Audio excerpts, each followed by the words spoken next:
Yeah, no, Charlie talks to a diverse, broad swath of people in the conservative movement. You know, you got like super rich white guys, and then you got like moderately wealthy white guys. I mean, he's got all different kinds of guys that he talks to.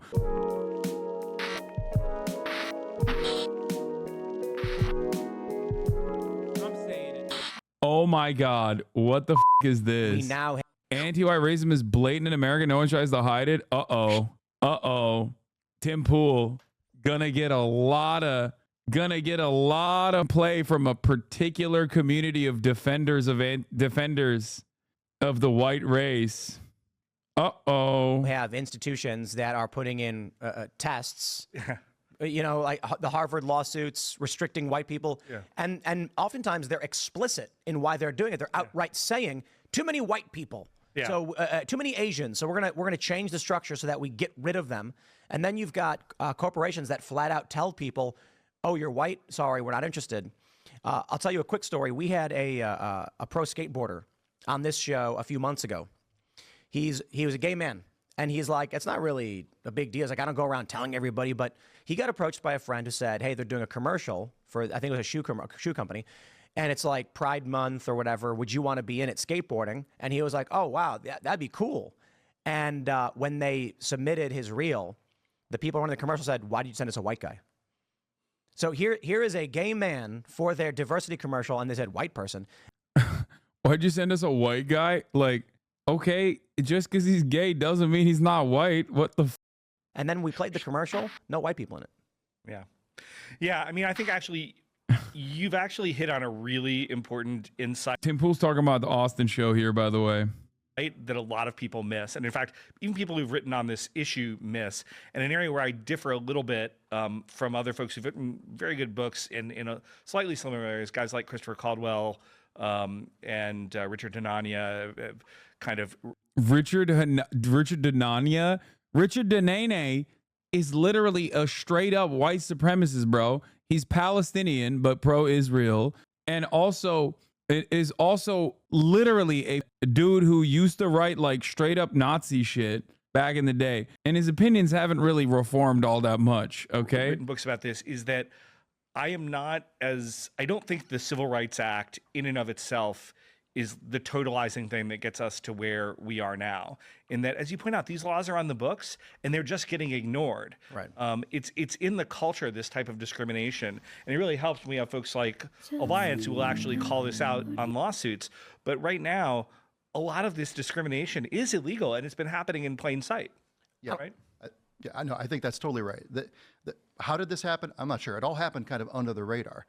Yeah. There was a lot of push for years. Yeah, totally, dude. It's just this anti-white discrimination and systematized anti-white racism just kind of snuck in on us, dude. The war against whites, baby. It's real.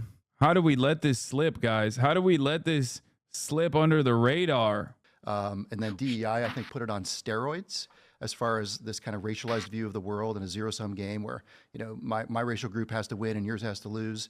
But a lot of big businesses, institutions, and college and university setting as well, adopted these things and nobody challenged them legally. But it is starting to change. Some of the Harvard decision. Affirmative action was written by white people to benefit white people? No, that's not true. Affirmative action literally was written by a black Republican, but you are right about it being a Band-Aid solution. Affirmative action in and of itself is ironically a Republican policy. But the reality of it all is that affirmative action, albeit was in the direction of change and progress for some of the wrongs committed towards people of color, specifically black people, it just was always a Band-Aid. It never was like a real solution.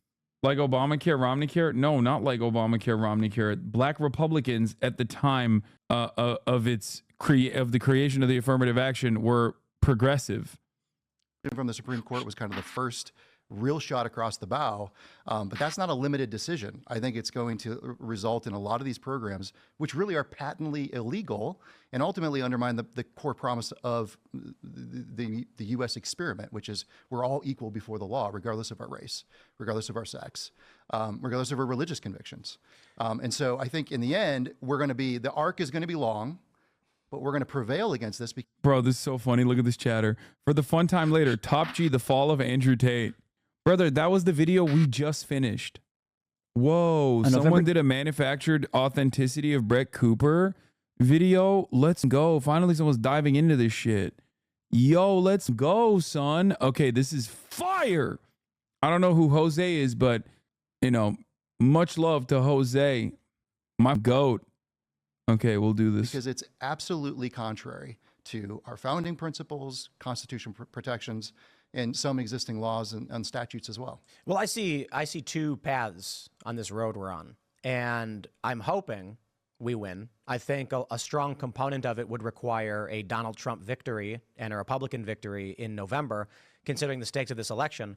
But I feel that if I would predict if we were to see a Democrat victory, you're likely going to see the expansion of this as what is written. Yeah. The war against whites.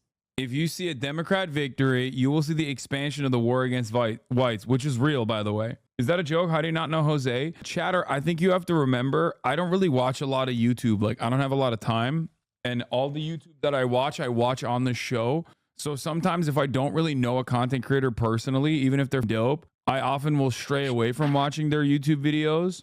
And because, like, I don't want to upset them. I don't want to frustrate them. I don't want them to be like, oh, why'd you react to my YouTube video? But usually outside of the 9 hours that I'm live every day, I often don't look at YouTube videos, which is further testament to the whole pre-watched allegations are being faulty. Cringe ass. Lord Gandhi 420. Blaze it, Gandhi. Down in law is completely meaningless. You know, people point out, Donald Trump, he just got convicted in a court of law. Yeah. It's a jury. What would be a good modern progressive version of affirmative action? It would be a world where affirmative action isn't a necessity at all, not even a Band-Aid, because there would be no open wound to put a Band-Aid over. What I mean by this is a world where there is true material equality, a world where, like, the equality of opportunity principle that Americans love repeating is real. That would require reparations for the black communities specifically, okay, for the harm committed to them by the virtue of the color of their skin, whether it be redlining, whether it be lack of adequate funding for their schools, lack of adequate funding for their social safety nets in general, trying to solve this material inequality that festers in modern American society.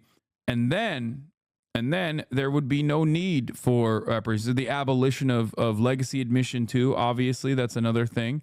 And having a real system that values in a very holistic way all of the characteristics and qualities that a student brings to the table when making the assessment on whether or not someone is worthy of going to a particular college.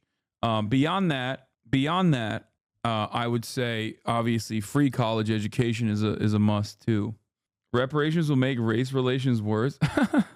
Yeah, dude, racist people get real mad that black people get money. Oops, what are we going to do? You asked me what must be done, what would be the best possible way out of this, and I'm telling you what is just. I'm not telling you what is permissible, what is possible. I'm telling you what is just. This would be the beginning stages of justice, okay? But I do love that I can't even explain a hypothetical or a possible different way out of this unequal structure, this unjust structure, without some dumbass lib chirping, dude. Just freaking chirping and being like, nope, no way, Jose. Can't do that. They agreed. And it's like, well, yes, in the Soviet Union, they had trials as well. No one takes them seriously. When we're looking at corporations that are outright telling people we won't hire you based on race, this happened to me, actually. Sort of. So I worked for a company called Fusion. They were hosting a big event with presidential candidates. I was one of their top paid correspondents. I am also a mixed race person. And news went out about the event they were doing and the hosts they had brought on to do it. And it was their top correspondents plus one outside contractor who was black. And so I'm like, hey, man, look, you don't got to come and ask me to do anything. Let me do my thing. Pay me my money. But I did ask the president of the company. I was like, couldn't help but notice you brought in all of the top paid correspondents and then a contractor, and then I'm not invited. And he said, "You look too white." Just straight up, he said, "You look too white." And I was like, "Well, I'm a mixed race person." And he was like, "Yeah, but that doesn't matter." And I was like, "All right, well, at least he was straight up with me." And they paid me a lot of money, so I was like, honestly, like, I'm if it was something I was pursuing, like I had applied for it, Right. I probably would have lost my mind. Well, it's interesting, Tim, and I think your experience is really similar. And I was one of the first interviews I did about this book was Charlie Kirk, and Charlie, I thought, had something really interesting to say anecdotally because he talks to such a broad swath of people in the conservative movement. Yeah, no, Charlie talks to a diverse, broad swath of people in the conservative movement. You got like super rich white guys, and then you got like moderately wealthy white guys. I mean, he's got all different kinds of guys that he talks to. All of them are racist. Okay, even the minority populations represented in the broader conservative movement, most of them are wealthy. All of them are definitely racist. Okay. Movement. He says, when I talk with my older donors and folks like that, and they say, I start talking about anti-white racism, they kind of freak out. They're like, oh, can we even say that? Is that bad? Is that? Yeah, because they're not as groped up, especially because the older people he talks to are literally not as invested in like here's why that happens. Those older rich white guys that he's talking to, as opposed to the younger rich white guys that he's talking to, come from a different era where, one, they saw the civil rights movement happen, and more importantly than that, they probably have their material conditions pretty on a solid foundation. They're going to die soon. They already have money. They have disposable income. Their situation is not dire. Whereas younger people that Charlie Kirk talks to are coming into the workforce that is dramatically different, coming into an economic situation that is dramatically different. It is incredibly volatile, okay? And that volatility causes people to be way more unhinged. That volatility causes younger generations to look for alternative reasons. Because of that endless seeking of answers, people will either look at like capitalism and the structures that bind us, the economic organization of society as it stands, the global economic order, or they look to other things. If you're a liberal, if you are a conservative, you have this idealistic notion that capitalism might have its faults, but ultimately it's like pretty good, and the alternative is much, much scarier. So clearly it can't be capitalism. It has to be some other shit. What is the other shit? Oh, it's these marginal aesthetic choices that corporations make in terms of trying to showcase how progressive they are, right? That's it. And that's precisely the reason why I think younger Republicans are like way more groped up than even the older Republicans are. This doesn't mean that older Republicans aren't racist. Of course they are. Having said that, however, there is definitely a momentum among younger Republicans towards, like, I would say, a warmer reception towards dangerous fascist ideology. Make us racist. Whereas when I go on college campuses and I talk to young people about this, like young white people, they're like, yeah, this is the biggest issue we're facing. Thank you so much for raising it. So I think there's also a generation gap here where a lot of old people or older people, even people like me or middle-aged, my generation, don't understand how bad it's gotten for younger people trying to make their way in the world right now on some of this stuff. Yeah. I mean, are you guys seeing more and more lawsuits or more and more requests for lawsuits? They're literally describing everything that I just mentioned. No, they're not lying, dude. The situation for younger generations, our generation and younger, the economic situation is dire, okay? It is. I'm 32 years old. I'm about to be 33. Anyone that's younger than me is in an infinitely more predicament than myself. Like 75% of the wealth in this country is in the hands of the boomers, okay? Think about that. There has been no income redistribution, no wealth distribution in this country as a direct consequence of tax cuts over and over and over again. The wealth is trapped up there, okay? It's crazy, brother. It is actually crazy. So yeah, obviously, when you're in that situation, the situation looks pretty dire to you, and that spells that spells trouble. It creates economic uncertainty. It creates fear and anxiety amongst the younger populations, and that creates a perfect environment for people to get swept up in a frenzy and start believing that it must be, I don't know, marginalized people that are at fault, that you are not getting what you are due. You are not getting the American dream. Do you get what I'm saying? There are more lawsuits being filed on the overreach of DEI now than there ever has been. I think the floodgates really opened with the Harvard decision from the Supreme Court a couple sessions ago. And so, I was just looking at an opinion the other day coming out of the 11th Circuit Court of Appeals, where a program that has race preferences built into financial awards, Is it though? Don't more college graduates make like 80K? Yeah, 80K at a time when things are incredibly expensive, especially housing, especially healthcare, especially the college education itself that you just paid for. Those are like the three major sectors that have become unimaginably unaffordable. Okay? That's the problem. You're making 80K, but you live in Los Angeles where you're dumping, or any major market that you can get a job for 80K starting salary implies that you are probably in a housing market that is unsustainable. You're probably dumping half of your paycheck, if not more, into rent. Okay? On top of that, a shit ton of that paycheck is going to go back immediately to paying off your student loans because college education costs have gotten out of control. God forbid you get into a healthcare situation, you get into an accident, then you're completely so 80K doesn't necessarily mean 80K anymore. Do you see what I'm saying? So people think like, oh, what are you talking about? Like our wealth has grown dramatically. People are making a lot of money, blah, blah, blah. And it's like, not necessarily, not really. And you also forget that you're getting 80K, dumping it into rent. Who's taking the money from your pockets? Is boomers. Boomers. If you're making 80K a year and you think that shit's good, boomers have millions of dollars in their savings account, some of which is directly tied back to the real estate market. Now, all of that looks really good when you think about the GDP. There's just a lot more money circulating around in the American economy. So as far as numbers on the board, yeah, we look so much wealthier.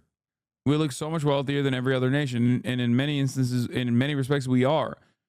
It's just that money is not necessarily improving your living conditions beyond regular technological advancements improving your material conditions.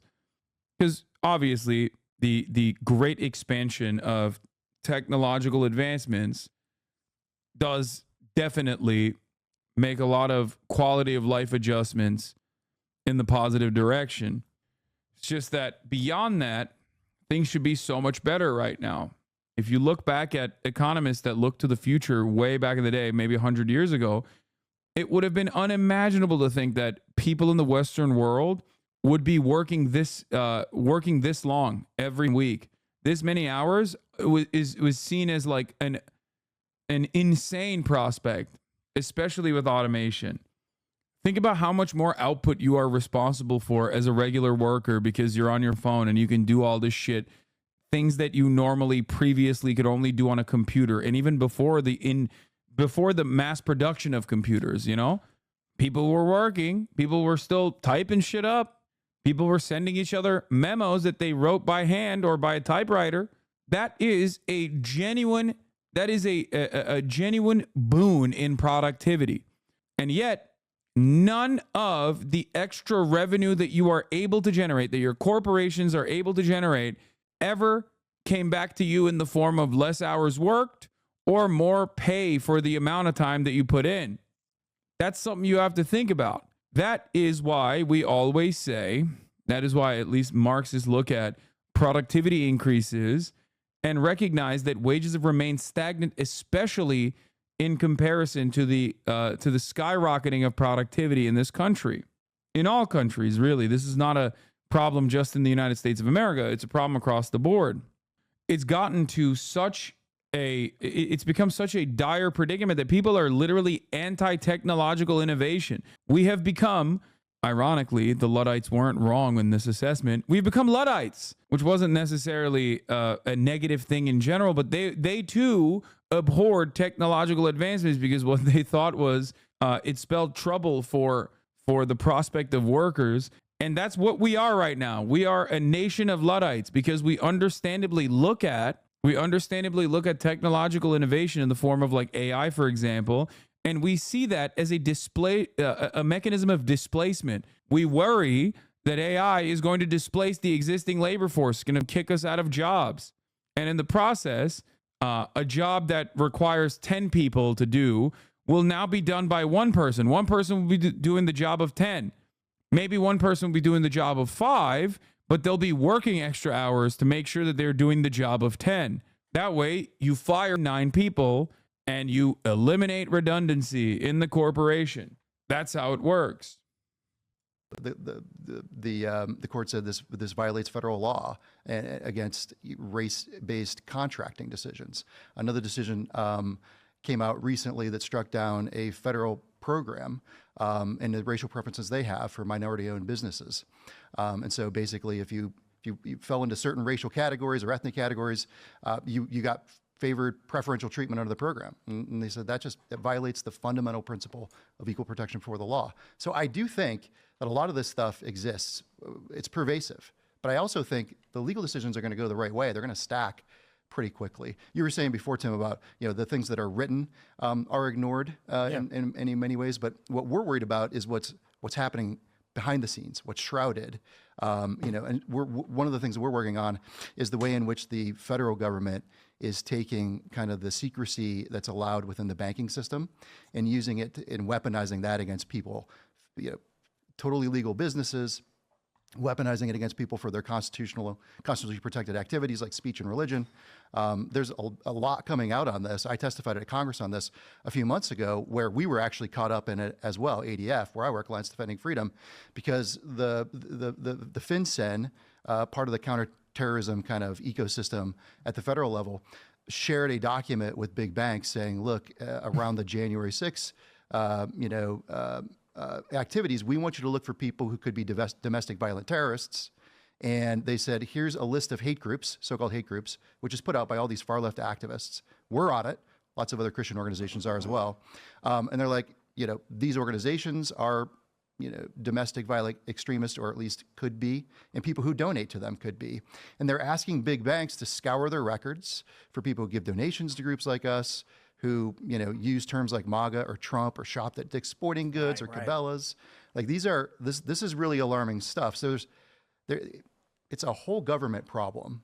Yeah. And there's a lot of manipulation of the kind of legal apparatus, especially the counterterrorism and criminal divisions in the federal government, to harm people's First Amendment rights. And so that's a real concern. And I think it's all part of the same package. Yeah. And I think maybe part of the reason I'm a little less optimistic, and I mean, if I were totally pessimistic, I wouldn't have written the book, because I think there are things we can do. But I'm a little less optimistic because I think a lot of these things that we're doing to challenge the law are only as good as the people we have who are enforcing them. And so by that, what do I mean? You just touched on the Harvard Supreme Court decision, which says affirmative action is illegal in universities. So Missouri has a really excellent forward-looking attorney general. As soon as that happens, he cancels $16 million worth of race-based scholarships in the state. But I don't think any other state AG did it, right? Because nobody actually stepped forward and said, aha, I'm going to go use this. And then the kind of real black pill, if you will, is to look at California. So California has now twice at the ballot box outlawed affirmative action by race in its universities. If you look at the statistics for admission, if you really squint, Greg Doucet fun time responded. in my life. It was so bad that when I had sexy time, I couldn't even finish. I kept thinking about, what have I done to my life?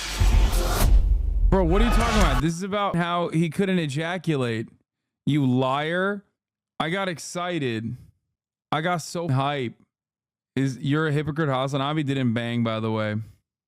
A police department staged a school shooting with zero warning to a classroom. Real brain dead thumbs. Nice.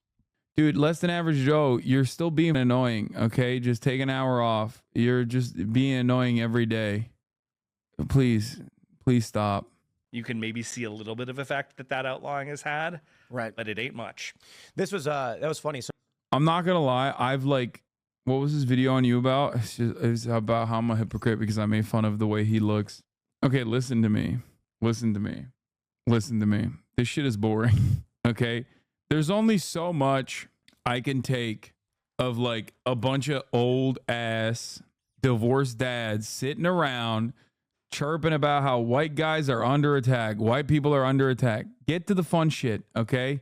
Give me something more than just like, oh, in all my times of working at the federal agencies, I saw white people under attack and I did nothing. It's like, all right, pussy, you should have done something about it then. So this you're referring to? I think this was what 4 or 5 years ago. They had an attempt to amend the Constitution of California to allow them to discriminate on the basis of race, Right. in public contracting and education. Yeah. I remember I had a conversation with a friend of mine who's like, excuse me, like a woke LA actress, and I saw that she had posted in favor of it, and so I immediately texted her and then ended up with a phone call, and I was like, so why do you think people should be allowed to discriminate against people based on their race? And she was like, well, no, this is to help, minorities. Exactly. And I said, what's like the population breakdown of California? Like what are the racial demographics? Let's pull this one up. I think whites are like 38% or something, so they're a minority. So 40% are Latino, 35% are white, 15 are Asian, Pacific Islander, 5% are black. And I was like, No wonder California is awesome, bro. Holy shit. For all of its faults and failures, Jesus Christ, thank God for diversity. Jesus, Lord mercy. I'm doing my part, okay, by making California more diverse, being a part of the minority, okay? The white minority. I'm here, baby. I'm doing justice to the whites. what's the breakdown? And then actually, let's do this. Los Angeles.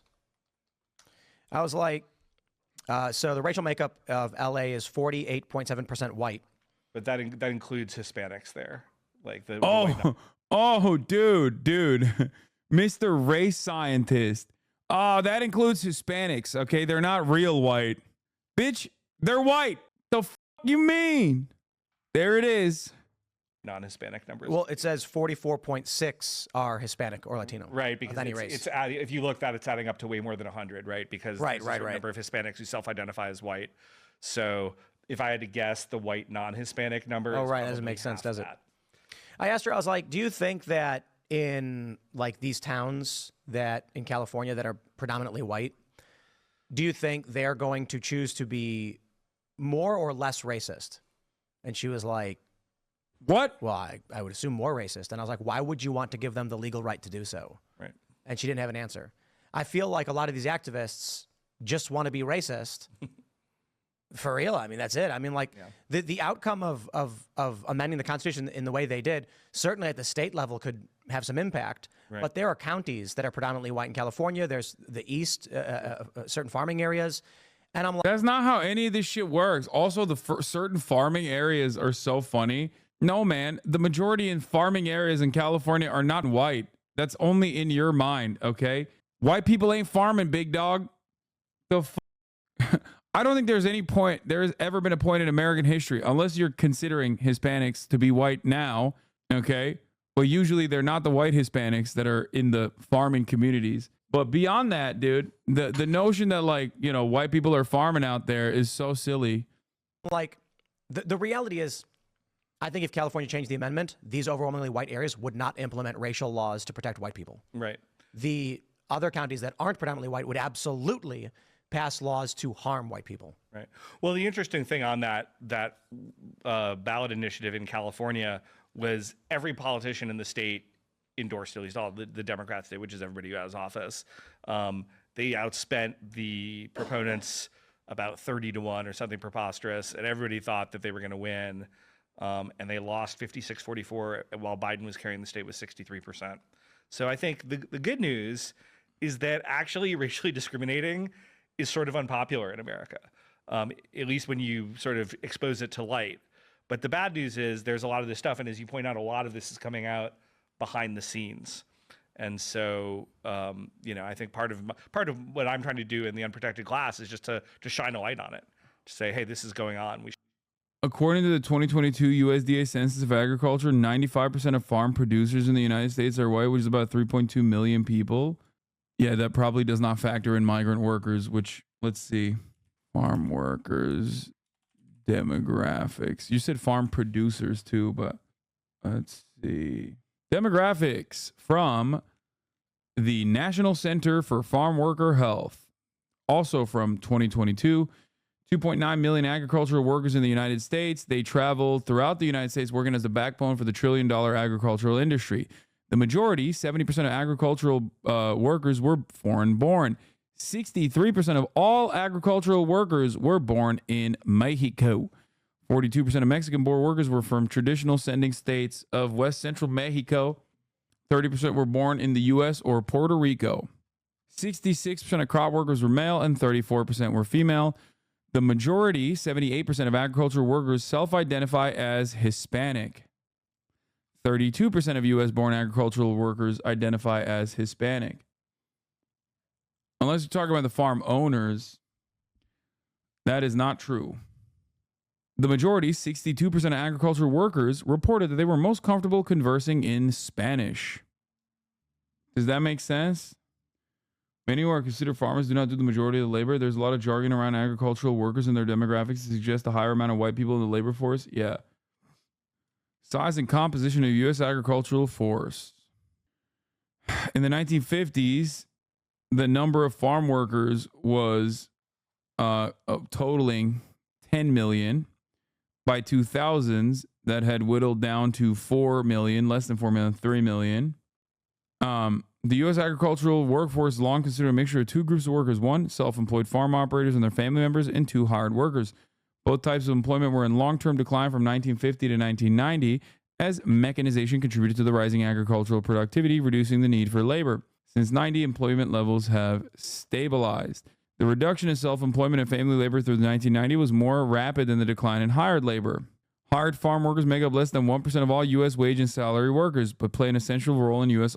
agriculture. Does that make sense to late night last night or no? I hope it does. So I don't know where you're getting that number from, unless white just simply means like we now have any, all. But the bad news is there's a lot of this stuff, and as you point out, a lot of this is coming out behind the scenes. And so, I think part of some people is I think some of them like to be super intellectually purious and say, it was just the Civil Rights Act. It was really horrible. My view is the Civil Rights Act of 1964 was a response to real problems that were existing. I mean, there was segregation, there was racism, things had been improving, but it was not it was a blunt instrument to solve a very real problem. And I think it turned out to be too blunt. It took away too many freedoms over the long term. And even more importantly, the deep state / administrative state and future really dubious Supreme Court rulings and other things built on this and took it way away from what I think everybody would have wanted it to be in 1964. But having said that, I don't think you can tell this story without discussing the act. I don't think a lot of this happens without the Civil Rights Act of 1964. And I think without seriously amending our civil rights laws, I don't think we can fix fully some of these problems. But I also think that the left has made a calculated decision that they can, at least for right now, the best way to drive their agenda is through a lens of discrimination. So they have co-opted a lot of good laws, like the Civil Rights Act of 1964 and other state and local laws that are really meant to be shields to protect people from discrimination based on immutable characteristics that they have no control over and they shouldn't be deprived of jobs or other things because of, and they've decided to drive, an agenda through that and essentially say there's a point of view or a perspective that you need to bend the knee to, and if you don't, we're going to use this as a sword instead to harm you, to run you out of business, to litigate and make and Oh, okay. This chatter actually sent a really good and valuable description, but got blasted by Fossabot for typing up a goddamn essay in the chat. What is it? PRzer. I was kind of on the, I was right. Producer in the United States agricultural policy is generally thought of as a farm operator. However, given the sometimes complex ownership and rental agreements of today's farms, the 2002 Farm Bill defines a producer for purposes of farm program benefits as an owner, operator, landlord, tenant, or sharecropper that shares in the risk of producing a crop that is entitled to a share of the crop produced on the farm, according to Wikipedia. So farm producers, 97% of the farm producers are white, as in like the owners of the farms are white, whereas close to 70% of the workers on the farms are immigrant-born, foreign-born, many of them specifically Latin American, Latino, Hispanic. 69% of hired farm workers interviewed in the fiscal years between 2015 and 2016 were born in Mexico. 24% were born in the United States. 1% were born in Puerto Rico. 6% were born in Central America. And a small portion originated from various other regions, including South America, the Caribbean, Asia, and the Pacific Islands. 83% of all farm workers were Hispanic. So that's the thing that a lot of people, that designation of producer, farm producer, agricultural producer is a very nefarious one, specifically done to I guess like go along with the narrative that it's like it's the white farmers, when in fact aside from the owner operator white farmers, many of the relationship that farmers have, and you see this in like Europe as well. Oftentimes people wonder like why farmer revolts are rather reactionary, right? It's because they're operating along class interests. They're capital owners. Vexatiously and make your life miserable. Our clients deal with this all the time. We represented Jack Phillips from Masterpiece Cake Shop at the U.S. Supreme Court. We won that decision 7-2 back in 2017. He's still been sued today because other folks in Colorado didn't like the outcome of that decision and just took the non-discrimination law and decided to Can't believe this. This was too boring for me to pay attention, like low key but high key.